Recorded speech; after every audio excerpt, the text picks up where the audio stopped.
Hi guys, for those of you who are joining now, welcome. We're gonna give a couple minutes for everyone to join in. So yeah, just get started. Hi everyone. Hi, I see a lot of you guys are joining in. We're gonna give a couple minutes before we get started.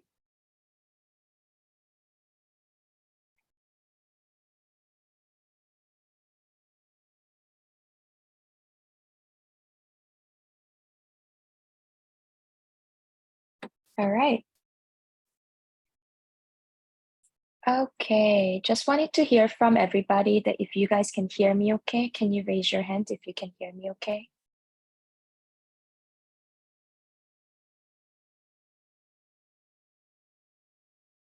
All right, I'm not sure if you guys can hear me okay. I'm not getting any also, can you guys see this orange screen in front of your in front of your screen? If you could raise your hand. Okay, perfect. Thank you. Thank you. So now that's set. Secondly, I'm gonna test quickly. If you guys have any questions, you can use the Q&A function, Q&A, and then ask any questions through that. We disable the chat function because there's a lot of attendees at times, and then sometimes it is gets a bit crowded in the chat room. So we disable chat, but you still have the Q&A chat room to ask any questions. So also to test out the Q&A function, if there's any brave soul in the room, if you wanna share where you are joining, which country you're joining, and also what time zone you are in, that would be great to see, that for me to know where you guys are coming from today. I'll go first. I'm based in New York City, and right now it is 9:30 a.m. in New York on Saturday, and this is happening. Okay, so you could do that. And one more show of hands, I wanna know what grade are you guys in so that we can custom this session a bit more. So first up, are there any parents in the room? Raise your hand if you are a parent listening in. All right. How about, are there any class of 2024? So grade 11 going into grade 12. Raise your hand. Okay. How about class of 2025? So grade 10 going into grade 11. Okay. Class of 2026. So grade 9 going into grade 10. Raise your hand. All right. Got it. Got it. So don't see anything in the Q&A chat, but I'll just assume that you guys will use it when you have a question. So we're going to get started. Okay. So hi, everyone. Welcome to Millie's Guide to SAT Success. So first things first, I'm going to share. So if you guys are interested in any of you guys are interested in tutoring, we also offer tutoring for one-on-one, and in some cases, we offer group tutoring as well. Everything is 100% online. So wherever you are in the world, you will be able to take our tutoring courses if you're interested. If you're interested in that, use the Q&A chat to mention that to us. And I will answer all of your questions at the end of each section. So I'm going to stop every 10 minutes or so. The total presentation will be about 30 to 40 minutes. And then answer your questions at the end of each section, but so do have them coming in the Q&A chat, and I will be addressing them at the end of the sessions. And then yes, this session is being recorded and it can be shared. So if you think that this would be helpful for your parents or maybe your sibling to listen in, you can always request the recording, and then we'll share that recording with you. And last but not least, follow us on our Instagram for university tip. Many of the students who are joining our webinars are already followers, but let me just show you what kind of content that you can expect from our Instagram. So first off, we have a internship opportunity that's coming up in this fall. This is open to all the high school students and also the university students and gap year students. So if you're looking for a internship opportunity, you can apply. It is pretty competitive process, and then it takes about 7 to 10 hours of your week every single week. So you guys know with your school schedule if you can actually commit to that schedule. If not, don't apply. There's a lot of students who like the idea of internship or like the sound of internship, but they're just not ready to put in the work. If that's the case, it's okay. Everyone's busy, but don't apply. Like expectation wise, you really need to put in work. So something like our internship, it's gonna go on here. And also you'll be able to learn about different majors and different different things. So here, yeah, here you can learn about our law careers webinar. So anyone interested in law, you can join in to our webinar, scanning this QR code. This has already happened before, but also another very popular content that we have is on the real side. So we were at the UCAS University Fair in London, and we interviewed 30 plus universities in the UK. Now, as international students, you guys, you don't really get a chance to go talk to the university representative. You don't really get a chance to do the campus tour. So we've done that for you. You can actually hear from the university representative in a couple questions, a minute or two, that you can hear about what they are valuing in the application, or how the student body is like. Something like this is a valuable information. And then just by following our Instagram and many more things you can gain. We have a content that's coming up almost daily. So yeah, I would highly recommend you guys check out our Instagram page. So that is now everything for my PSA today. And then now let's move on to the actual session of today's program. Hi, everyone. My name is Jenna, and I am a co-founder and CEO of this company, Millie, that you are listening to this webinar on. I started this company with my co-founders 4 years ago. It's because this is something that I wish that I had in high school. I went through international journey like you guys. I was in an AP school in the US, but I'm originally from Korea. And we wish that there's more resources online that can help students. And then online resources as in number one, something like this, which is free, that goes out to you guys as a group session.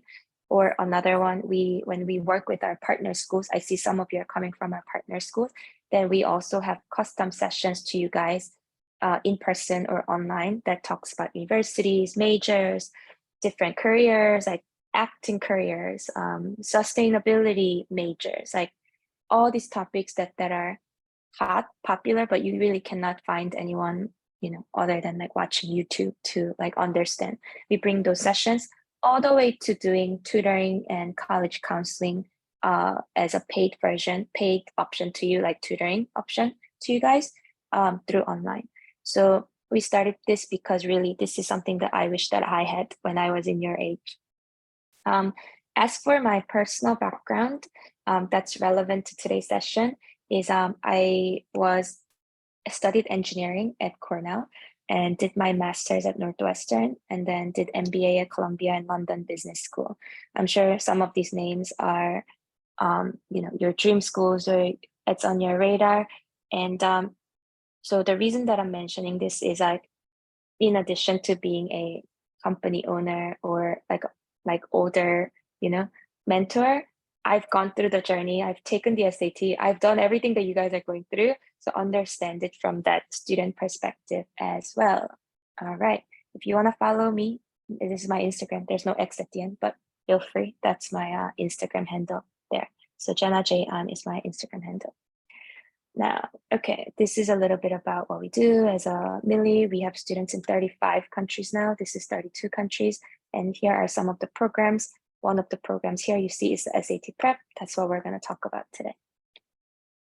All right, so let's get started with the digital SAT. How many of you guys know that the SAT has changed to the digital format? Raise your hand. If you've heard of the test has gone from paper SAT to digital SAT. Okay, great, thank you. And then how many of you guys are like a bit scared about this change, or like, what is it? Like, what does that even mean? Like, like, can I get more information? All of those. Hopefully, or I'm sure many of you guys are kind of like, what is this change? And want to know a bit more about it if you haven't started your study just yet. So this is for you. We're going to look at the changes with the digital SAT and some sample questions today. All right, so first off, context, maybe some of you don't know, is SAT used to be administered on paper. So on paper booklet, and you would circle the ABCD circles with pencil. Yeah. And as of March of 2023, for the internationally located students, I'm assuming all of you guys are, it is switched to digital version. And then in the US, it is still paper at the moment. As of March of 2024, they're going to change that to a digital format as well. Now, older students, maybe class of 2023, class of 2024, may have started studying with the paper version or may have done some Khan Academy stuff. And then now you're like, okay, what does this mean? And is there a huge change to these changes? Or for the younger students, you guys don't know, but you just want to know more about SAT. So here's the context. So first off, the context is the change is in the testing format, and it's not so much in the content, meaning format went from paper to a laptop and the digital format where you would use the computer to answer the questions. And then also, we will talk about it a bit more, the questions format itself. Before you were reading a long text and now you're reading shorter text. Something like this, the format has changed, but then the content, it didn't change, right? Content of the test, the questions, etc. So let's really check what has changed and what is staying the same. And what's better to do that than hear directly from College Board, right? College Board is the company that administers SAT. This is the College Board website. And from here, we're going to look at the changes. So first in this section, you'll be able to see that this is a timeline of the change. I just mentioned that international location from spring of 2023, it's gone to digital, right?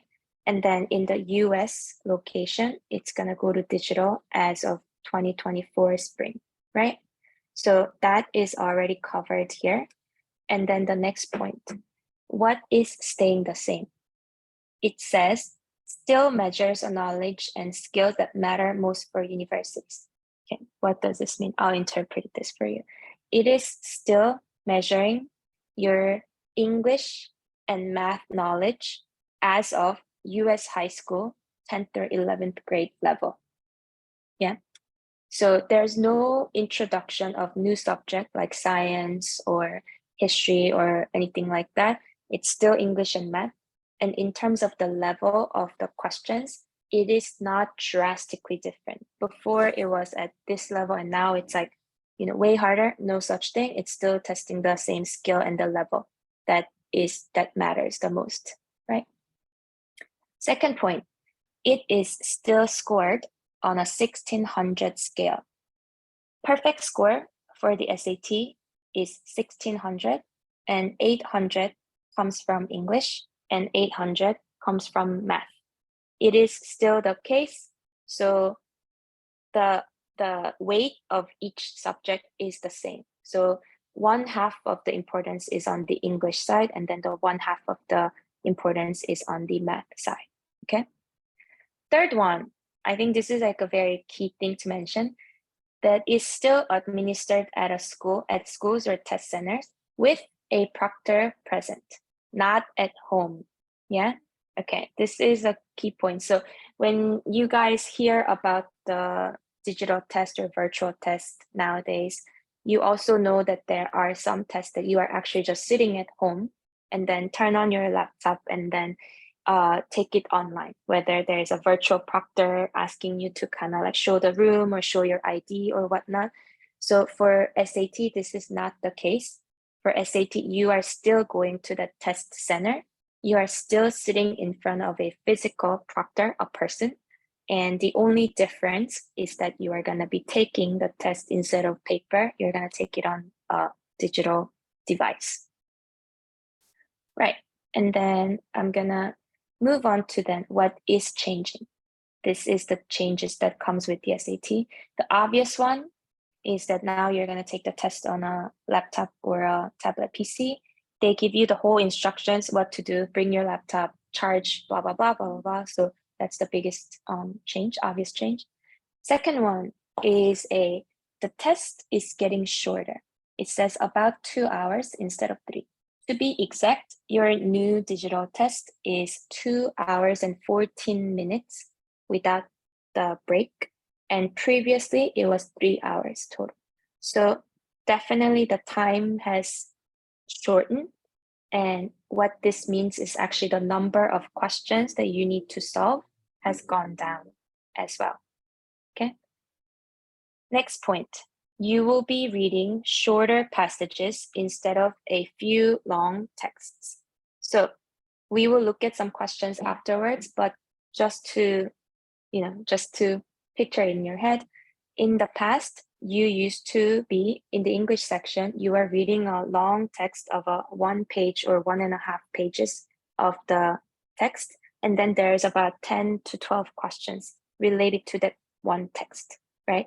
I'm sure you guys are familiar with this kind of format. You read a, I don't know, novel for 1.5 pages, and then there's like, what's the author's tone? What's the, relationships between this person and that person? Like those questions are related to this text. Now that has gone into many shorter texts. The text is now about 1 paragraph to 2 paragraph maximum, and then you are only solving 1 question per text. This is arguably the biggest change for the SAT. Next point, in the math section, you are allowed to use the calculator in the entire math section, and there is a calculator built right into the digital testing application. So previously, there were 2 sections of math, and then 1 section of math was no calculator, and then the other section of math was with calculator. Now, with the change, you can use the calculator in the entire math section, and you also have a digital calculator that's embedded on your testing platform or screen that you see. You can still bring your physical calculator. We would recommend both, having the computer screen, also bring a backup, right? Why not? Always have an option.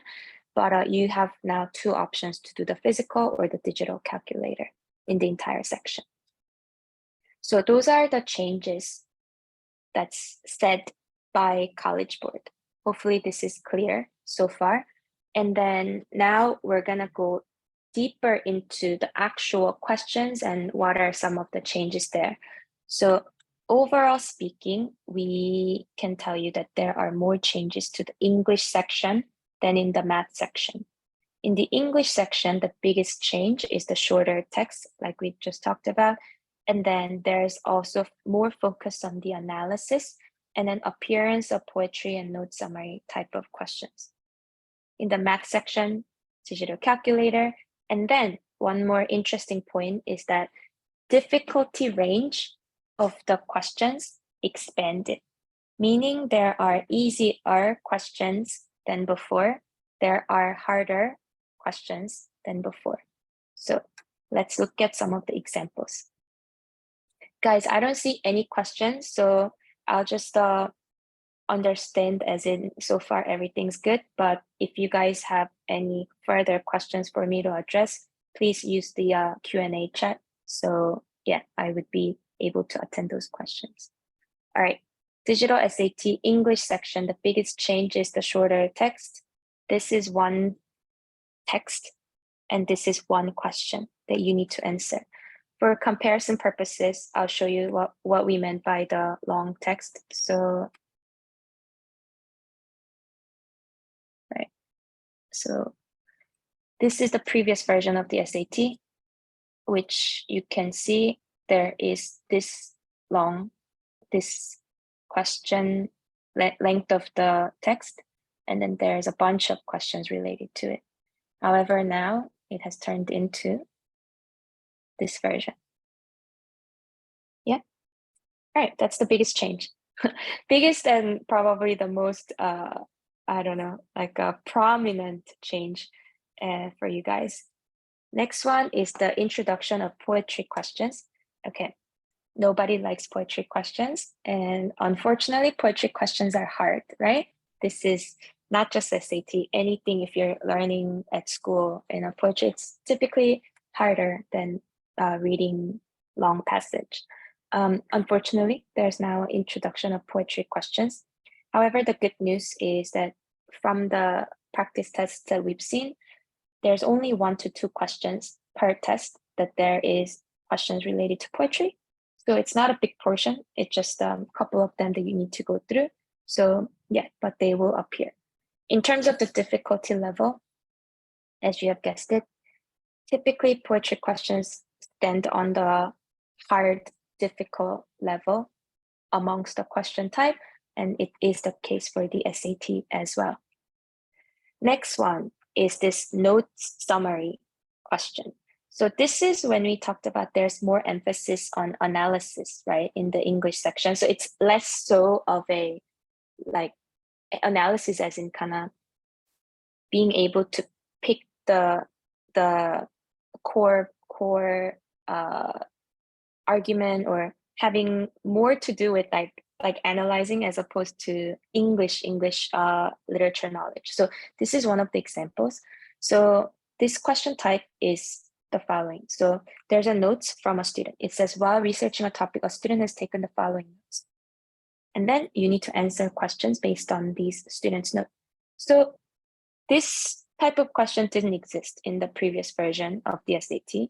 And because it's not a long reading, it's just a shorter note summary, and then you're answering it.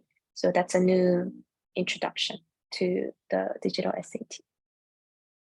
All right, so the next type of question is that even though the text got shorter, you still have these double passage questions. Double passage as in, let me also show you for comparison.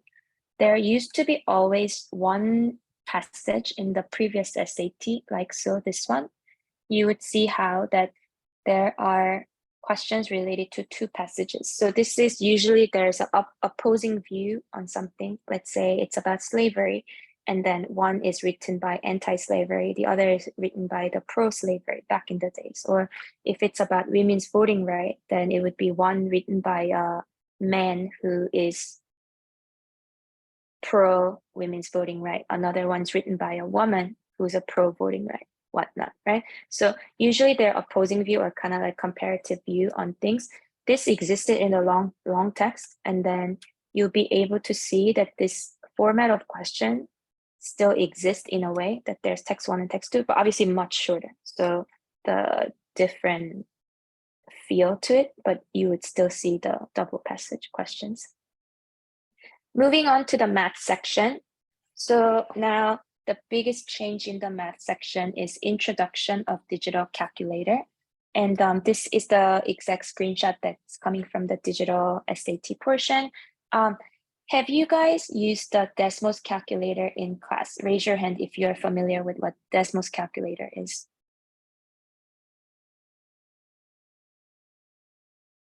No one in class? You've never used Desmos calculator? Okay, so if you don't know, then I would highly recommend you guys to go online and search for Desmos calculator, and then start using the digital calculator for your math needs. You gotta get familiarize yourself with the Desmos calculator. So what we've seen on the SAT, that digital calculator that's embedded, that's exactly the same version as the Desmos calculator, just like color scheme, different logos are different, but it is the same. So again, cannot emphasize enough, if you are not familiar with digital calculator, go utilize the calculator, so familiarize yourself, okay? Second point in the math section, now there's an introduction of super easy question, easier questions than before. So this question actually came out, what is 10% of 470? Yeah, that came about. Next question is a super hard question. I wouldn't call it super hard, but there's a harder question than before that came about. So this is one of the examples here. Now, you may be worried about looking at this question. I'm like, okay, what to do with this? And so no need to worry too much because the difficulty range has expanded more, like we said. However, these super easy questions, these super hard questions are very few. The majority of the questions in the middle are the same as it's like 10th and 11th grade, part of algebra, the core geometry, trigonometry that you need to do at school. That's the majority of the questions. So don't worry too much. Obviously, you need to worry about it if you're at the very high end of the score, but it won't affect your score that much when you're starting out in the SAT journey. Right. So that's everything about the digital SAT, and we looked at some of the question types. Now I'm going to go into the tips section and give you a bit more of a tips. So we talked about the SAT. The perfect score is 1600, and understand how the scoring is done. You look at the chart below, and then one thing I want to emphasize is that SAT is what's called scored in a relative scale or normal distribution. There's no such thing as one question equals 10 points, one question equals 5 points. Your score is determined based on how other students perform, right? So this is a chart that goes from 200 to 800 in each subject. So in one subject, you can never get a 0. The minimum score, the worst score you can get if you get no questions right, then it would be 400. Your scores from 400 to 1200 to 1600. And out of these, how the scoring is done is following this chart. So the percentage you see are the amount of students that would fit into that score bucket. Yeah. So if you take the test SAT for the first time without any preparation, you are most likely to get somewhere from 800 to 1200. So this is 400 times 2. This is 600 times 2, 1200. Why? Because by design, it is designed that about 70% of the test takers are going to fit in that 800 to 1200 testing bucket. This is how it's done. Now, if you are a highly advanced student or you're academically very strong, you would know if you are one of those. And then you are in 10th grade, maybe beginning of 11th grade, you are likely to start at about 1350, but usually in the first try, you're not gonna be getting 1500. It's because the gap here is very, very small, right? If you go to 1400, it's already 2.2% of the students. We've seen cases if you are academically strong, but without knowing any of the tactics, any of the, question types, all of these knowledge that could be helpful, you take the test, you can go up to maybe 1350. That's like a usually very first starting point of the top academic student, 1400, right? And then with specific practice of the SAT, you can get onto the higher score of these higher end of the score. And then when you are at 1400, that's top 2%. So there's a lot of schools that you can apply to, and that has this as an average. That's schools that you've heard of, right? And then if you go up to 1500, that's top 1% performing. So you must have heard of a lot of people saying like, to go to Ivy League schools and this, you need 1500 and above. That number comes from that it being the top 1%. Okay, hopefully that makes sense. So next one is the know your section breakdown. You would be surprised how many students don't know how long each section is and then still go take the test. I'm not gonna lie. I also, when I was in high school, the first SAT, I think I took it twice, but the first one I took it, I wasn't like 100% sure each section. I would go in and like check the paper and then do it. So many students don't know, and then you should know this because that could be your advantage, right? You can see and then how much time it's needed, how you can allocate the right amount of time for each question. So this is the new digital SAT time format. Now, there's only one section of English and there's only one section of math. Before, it used to be 4 sections, like 2 sections of English and then 2 sections of math. Now it's only 2 sections with 1 each. And then there's a break in between. You have a 10-minute break in between and then go into the math section. In section 1 is English. There's 2 modules.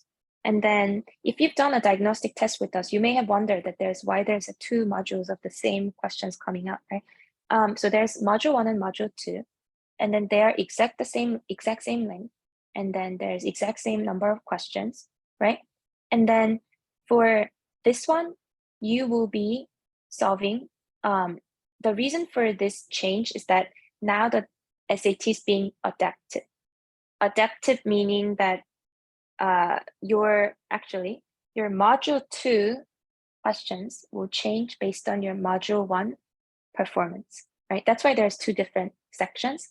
However, note that doesn't mean that when they say adaptive, you may be scared that it's like, okay, I solved the one question or two questions wrong. Would it gonna give me like a easier question so that my score's lower, etc.? No, so far as we know, the module 1 is same for everybody, and the module 2 changes. I keep saying this like as far as we know, right? Because like I said, the College Board rolled out this test as of March of 2023. There has been 3 tests total, real official tests, only in the international location. And there's only 8 sets of tests that they released. And then they are still collecting information themselves. It hasn't even rolled out in the US students. So all the information is correct and relevant and fresh as of now. But if there's any changes happening from now till later, that could happen based on what College Board decides to do, okay? In section 2, again, there's 2 different modules going in, and then there's 35 minutes each. And then for this, you would be having same number of questions, and then you would have that amount of time per question to solve. And then just like the paper SAT, in the paper SAT also, there used to be what's called the grid-in questions. Grid-in questions are basically like 75% of the questions are the multiple choice question. You just choose A, B, C, D, right? And then 25% of the questions are grid-in or the free form answer. What that means is you just solved it and then it's like the answer is 35. Then you just put in 35 instead of A is 35, right? So it's like it's harder, right? Because you cannot guess it. You need to know the exact answer. So there's still 25% of those questions that are free form answers, and 75 is A, B, C, D. All right, so that's the second tip. Now the third tip that we're gonna look at, this is third tip, says 2. Review the SAT score use policy for each college. The university that you wanna go to, check out their score use policy, because the chances are they may be using this scoring called super scoring.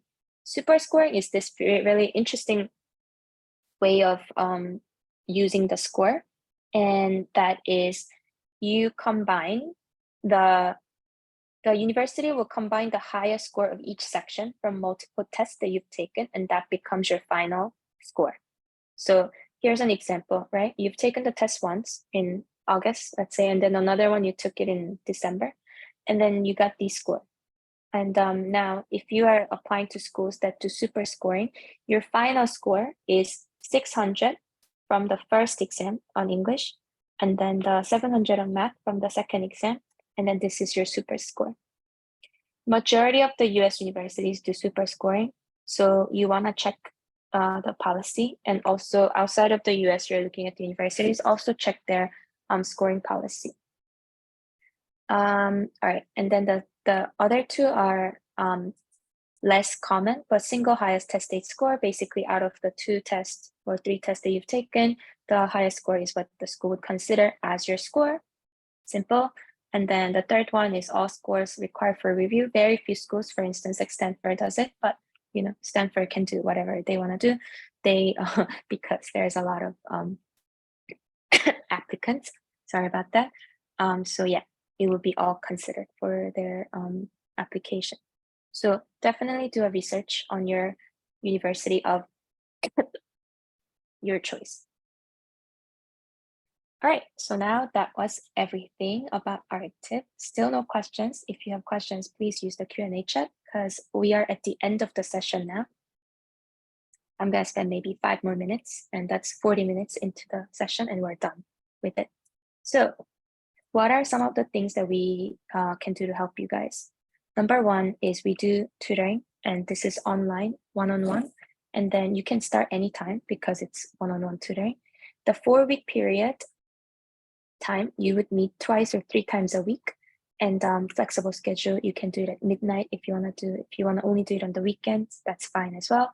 And then this is the pricing, and then this is where sometimes this happen. This is where you can purchase the program. We can also send you more information if you want to get more information. Here, you can see some of the other students' testimonial, and then you can also have a consultation if you want to, WhatsApp and then send us messages there as well. So this is where you can purchase these programs or just email us. You have our email. We would coordinate that for you guys. You would meet with Ivy League level mentor, and then you would be studying with them on Zoom. And then I can show you some of the board. This is how it's gonna look like. So everything you do is saved on the board in terms of your session notes, what you have studied together. It's all here. And see, what they've gone through is all saved here. Also have the recording, also have homework. Everything goes out on this board. You can have a look at these. That's going to be your experience studying with us. Yeah, that's what I showed you, just Ivy League level mentor. You have access to our platform where the session notes, homework, and recording will be saved. So one-on-one is that course that I just mentioned. And if you have 2 other friends, so 3 friends that you want to study together, then the pricing of the program could be half the price. So we don't form a group on our side because students are in different time zone, etc. If you have 2 other friends and you have 3 people, then we can coordinate a group course for you guys specifically. So that would be the course, and also DM us, email us for this information. So when is a good time to study? If you are a rising grade 12 or year 13 student, meaning that you're graduating in 2024, you only have few chances to take the test now, right? So for you guys, our recommendation is study August and September, 2 to 3 times a week for 4 to 8 weeks. Set the schedule, whether that's through tutoring or on your own. It is very, very important because you actually only have 3 more chances to take the test. Then you can take the test in August 26th for the first time. So you have like 3 weeks to study now, and then another one in October 7th, and then to be able to meet the early admissions deadline, which is November 1st. So this is for the grade 11 going into grade 12 student. Our recommendations for younger students, so let's say grade 10 going into grade 11 students, it would be first, study during the August of 2023.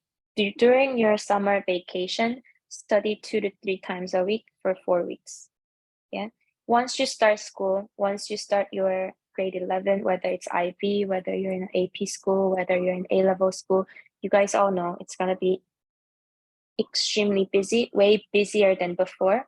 So have a lot more demanding schoolwork, a lot more demanding, like even school activities wise, you need to be like captains or doing things that are a bit more hands-on. So summer is the best time to study. So study during this coming summer when you have not much to do, and then repeat that same schedule next summer or winter break, right? Whenever you have time. So the biggest benefit of starting when you're in 10th grade or 9th grade is it doesn't have to interfere with your school schedule. Your SAT study doesn't have to interfere with the school schedule. Okay, so you can just look at the calendar and like, oh, when you have 2 weeks of I don't know, Christmas holiday, when you have a week of Chinese New Year holiday, whatever time you're in, or then you can study then, or like term break, so that you can prepare more strategically. And then if you are year 11 or grade 10, you want to finish it by year 12 or grade 11, right? So you can take it next December or March, and you're done with it. And then if you're even younger, more flexible. But keep in mind that using the break time when you have free time instead of just wasting or just hanging out with friends, that would be a good opportunity to utilize your time and at hand.